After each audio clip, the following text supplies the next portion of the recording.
period there. Things are starting to pick up in the player movement space. Two Richmond big men could be on the move. What's the latest?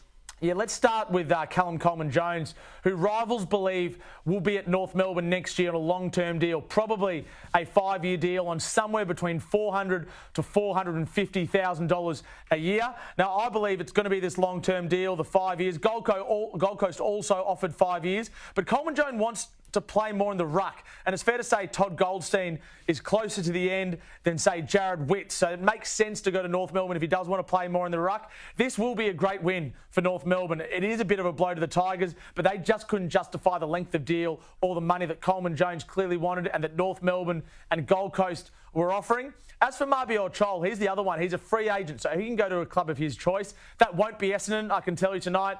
It will be, if he does leave, the Gold Coast Suns, although they're yet to be formally notified of that. Now, Sammy Landsberger has spoken about the deal on the table for Gold Coast. That's 3 years with a trigger for a fourth.